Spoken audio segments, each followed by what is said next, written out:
Assalamualaikum warahmatullahi wabarakatuh. Saya Esa Fabian Akbar dari kelas 12 IPS 4 mau mempresentasikan tentang organisasi global. Ya, organisasi global merupakan organisasi yang cakupan dan anggotanya luas, terdiri atas beberapa negara di berbagai benua.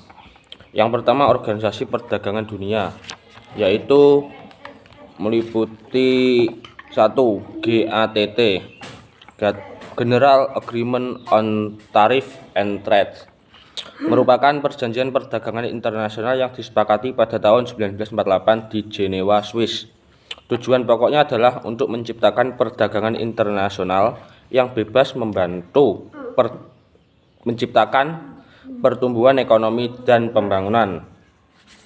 Kemudian yang kedua adalah WTO, World Trade Organization, yang merupakan badan internasional yang mengatur masalah perdagangan antar negara.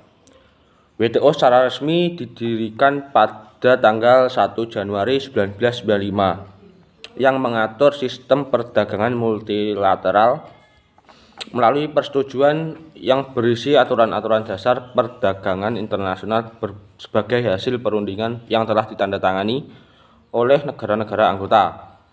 Persetujuan tersebut merupakan kontrak antar negara anggota yang bersifat mengikat pemerintah untuk mematuhi dan melaksanakan kebijakan perdagangan di negaranya masing-masing. Tujuan utama pembentukan WTO adalah membantu para produsen barang jasa, eksportir maupun importir dalam kegiatan perdagangan.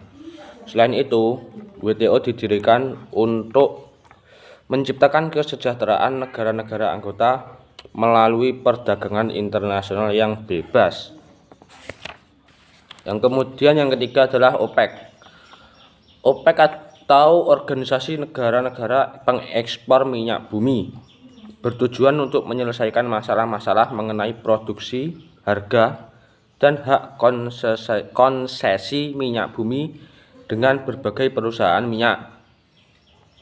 Venezuela merupakan negara pertama yang memprakarsai pembentukan OPEC dengan mendekati Libya, Iran, Gabon, Kuwait, maupun Arab Saudi.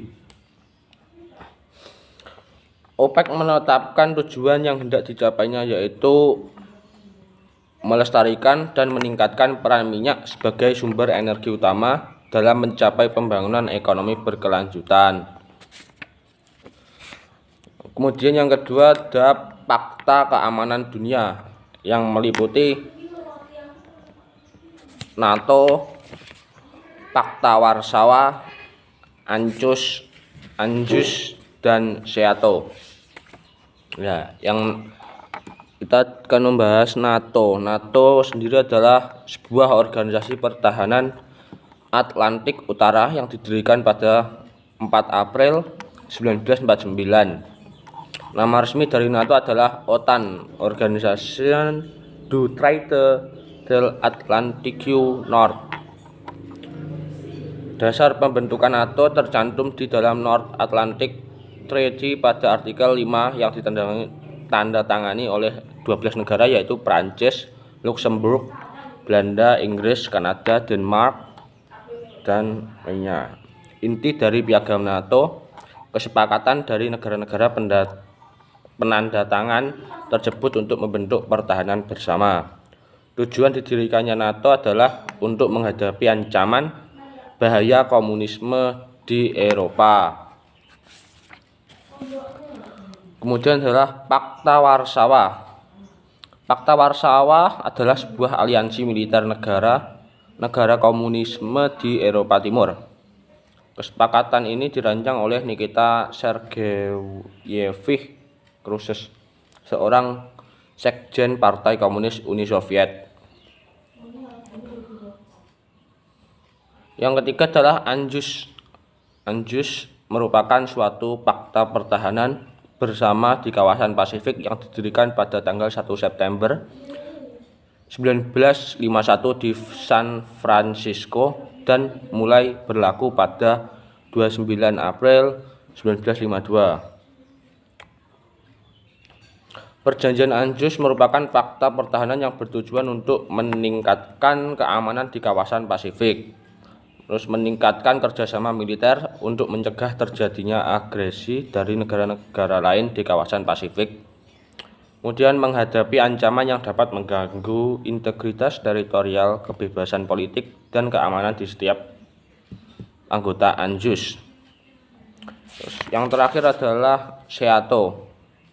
SEATO adalah sebuah organisasi pertahanan internasional di Asia Tenggara yang ditandatangani pada 8 September 1954 di Manila, Filipina.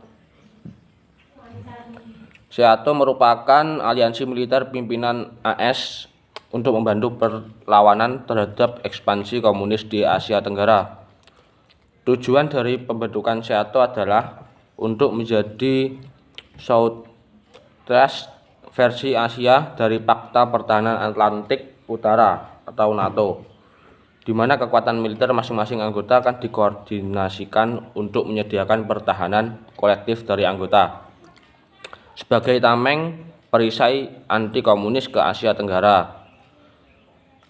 Pada tanggal 30 Juni 1977, SEATO dibubarkan setelah terjadinya perubahan besar di kawasan Asia Tenggara, khususnya yang terkait dengan kekalahan Amerika dalam Perang Vietnam.